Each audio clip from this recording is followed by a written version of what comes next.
مش عارف ايه، قال لهم انا اشوف عزيز بودربالة. كان خبر وقع على كابتن عزيز بشكل كبير جدا، وقال هو قد ايه كان يعني تشرف بهذه المقابله، بيقابل نجم كبير.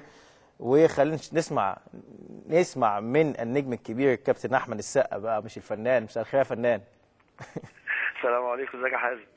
ابو حميد، الحمد لله على السلامه من مراكش الاول، شرفتنا كالعاده كابتن. ربنا في يخليك. المغرب، ونجم كبير جدا. وانت لو ما اعرفش كنت بتسمع الحلقه، ولكن عزيز بودربالة او كابتن عزيز بودربالة اتكلم عليك بمنتهى الاحترام والحب والفخر، ان هو بيقول يعني ده انا بقابل نجم كبير جدا على المستوى العربي، فنان مهم وفنان. وقال انبسطت جدا لما عرفت ان هو عايز يشوفني، فطبعا انا رحت بكل حب. وانا قال لي انا عمري ما شفته في حياتي غير طبعا في الافلام، ولكن كانت العلاقه او الجلسه بيننا كانت وديه جدا جدا جدا. والله بص يا كابتن حازم، هو راجل محترم جدا، او اسمح لي اتكلم يعني بشكل عام. او الشعب المغربي شعب محترم جدا جدا جدا. لما وصلنا هناك كمستوى، يعني على مستوى، كان مستوى مهرجان مراكش، وانت عارف ان منتخبنا الاولمبي هناك في التصفيات، الناس بجد والله وانت ماشي في الشارع لو اتكلمت مصري بس بيخدموك بعينيهم. يعني سيبك من اللي بيوصل لنا هنا بقى من استفزازات الكوره والحاجات دي، الكلام ده مش حقيقي. الجمهور المغربي والله العظيم كان بيشجع منتخب مصر، يعني ما كنتش اتمنى ان احنا نتقابل بدري كده، لان الناس بجد بتحبنا جدا. فيما يخص كابتن عزيز بودربالة، طبعا انت ادرى، احنا كنا بنلعب زمان في فرقه واحده وكنا بنتفرج على الماتشات سوا، وانت عارف عزيز بودربالة كان بيمثل لينا كلنا واحنا صغيرين ايه يعني. الركبه بتاعته كانت صعبه، كانت جامده جدا. الركبه كان عنده ركبه، وكان عنده فخده كان بيلبس ايوه. حكى لي بالمناسبه القصه دي، هو كان عنده مشكله، كانت العظمه بتخرج من رجله يعني، فكان بيقول لي كان لازم كل ربع ساعه لما كان يقع على الارض كده كان بيعدل رجله يعني. لا والله. لما سالوني نفسك فيه قلت لهم طبعا كل يعني شفت بس حاجه غريبه برضه يعني، مع احترامي يعني، لما بيسالك ناس انت فعلا حاطط في دماغك من زمان جدا هذا النجم الكبير بهذا الشكل يعني؟ انا بحبه جدا يعني. بص، اهم حاجه في اي بني ادم يا كابتن حازم ان الطفل اللي جواه ما يكبرش. يعني مهما كبرنا ومهما خلاص بقى ليك وضعك، او بقيت يعني مهما كان اسمك او شكلك او الوظائف اللي تتقلدها، حافظ على الطفل اللي جواك. انا ما زلت محافظ على الطفل اللي جواك، وما زال الطفل اللي جوايا بيعشق الراجل اللي اسمه عزيز بودربالة ده. فالحقيقه لما الراجل سمع ان انا نفسي اشوفه، وانا فوجئت ان هو ثاني يوم عندي في الاوتيل في مسافه تبعد، يعني هو يبعد عني بكتير كذا كيلو يعني، انت فاهم، يعني فوق ال 200 كيلو تقريبا يعني. والراجل جه الحقيقه وكان في منتهى الاحترام والادب، ولعبنا مع بعض الكوره، وقعدنا نتغنى بعشق المغاربه للمصريين، والعكس صحيح طبعا. وراجل محترم جدا جدا جدا يعني. ودي يمكن فرصه ان نقول للناس ان يعني النهارده في ماتش النهارده ده ان شاء الله احنا بنحلم. انا عايز اخدك بقى الماتش النهارده، بما انك انت قلت عزيز بودربالة بتحبه كده، فانت اكيد كروي والناس كلها عارفه انت كروي قد ايه. قول لي النهارده، احنا عندنا دقيقتين هسيبك تتكلم فيهم اخر البرنامج، تقول لي شايف الماتش ازاي، تحليلك، انا عارف انت جامد جدا في الكوره، تقول لي نلعب ازاي كرايك شخصي، شايف الدنيا ماشيه ازاي، نهاجم ولا ندافع ولا نقفل. هسيبك الدقيقتين ليك لاخر البرنامج، اتفضل يا سيدي. الفريق اللي بينشط البطوله ما بيدافعش. انت راجل عايز تلعب، انت راجل عايز بطوله، بتهاجم في ارضك او بره ارضك. انت راجل عايز تتاهل، بتهاجم في ارضك او بره ارضك. مجموعه من اللاعبين المحترمين، هاني كابتن هاني رمزي عامل شغل كويس جدا، والمجموعه اللي معاه، الفرقه شباب محترم جدا جدا جدا جدا. انا شايف ان هم يعني يلعبوا مهاجمين. يلعبوا مهاجمين، يعني لو طولنا نلعب 4-4-2 نلعب بصراحه، عشان ابقى صريح معاك، لان هي زي ما بيقولوا بالبلدي كده يا صابت يا ايه. فانا شايف ان احنا نلعب مهاجمين، عندنا نستغل المهارات الفرديه، اللعيبه بتاعتنا حريفه، عندهم مهارات فرديه عاليه قوي. مين يا سقا، مين بتحبه يعني الناس، يعني انت شايف مين المهم في الفرقه عندنا، او مين اللي ليه القدرات الهجوميه؟ بصراحه الفرقه دي ميزتها ان هم كلهم كتله واحده، يعني هم كلهم كتله واحده، صعب انك تاخد منهم واحده كوحده مستقله. يعني ميزه الفرقه دي ان البطل بتاعها هو الفريق، هم 11 لعيب الحقيقه. يعني لو اتكلمت من اول الشناوي لغايه الاثنين راس حربه، البطل بتاع الفرقه كلها. فانا شايف ان نلعب مهاجمين النهارده. انت راجل عايز تتاهل للاولمبياد، لا تلعب مهاجم.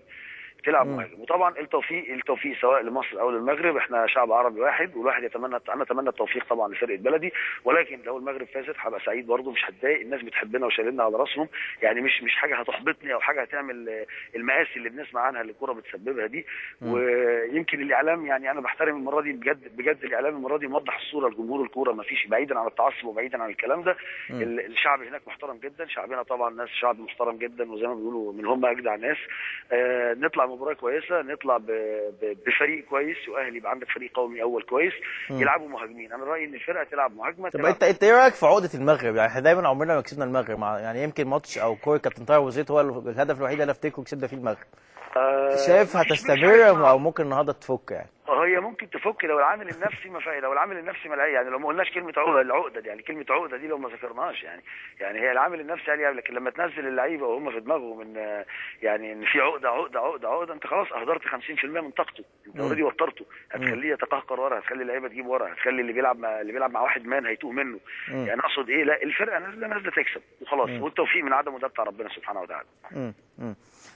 سأبعد يعني تقول ايه تاني؟ يمكن انا عارف انت رئيس راجع من المغرب وتعبان ولكن يعني انا عارف انت ملم بالكوره ازاي. هتتفرج النهارده على المباراه فين؟ هتتفرج عليها في البيت ولا هتتفرج عليها؟ انا عارف انت بتحب الجماعه، بتحب الجماعيه.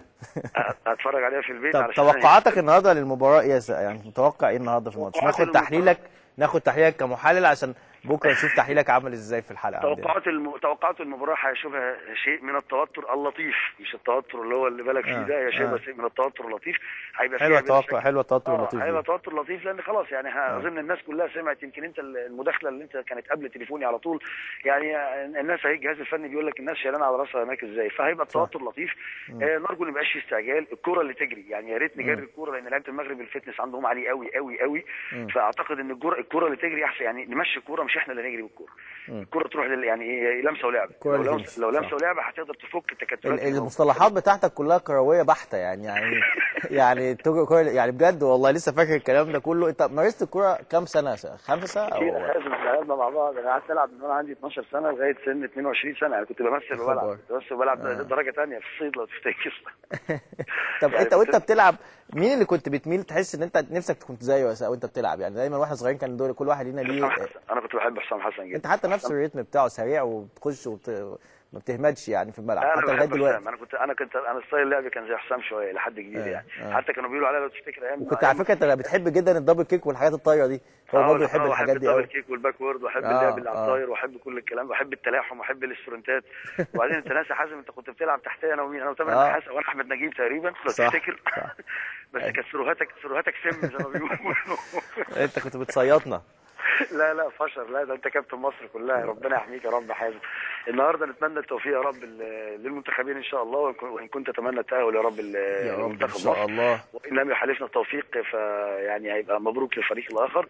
بس عندنا فرصه، يعني عندنا لسه فرصتين كمان لو لا قدر الله خسرنا النهارده. بس هو يعني هو نهائي او مش نهائي، هي بتبقى نديه كده معروفه يعني. بتبقى دول المغرب العربي بشكل عام بيبقى فيهم نديه كده. النديه دي قد تكون لا قدر الله تسبب مشاكل، وان كانت خلاص صفحه وطولناها مثلا زي ماتش الجزائر، وان شاء الله قد تسبب لطف زي ما بنقولوا، يعني زي ما بيقولوا عندهم بيقولوا كلمه لطيف كتير جدا. فان شاء الله يبقى ماتش النهارده ماتش ممتع، ويشوب اللطف والتوتر فيه يبقى لطيف، ونستمتع فيه بالكوره يا رب. نستمتع فيه بالكوره بما ان لسه في ونستمتع بيك كمان ان شاء الله. عايزين نستمتع بيك في الاستوديو بقى هنا معانا.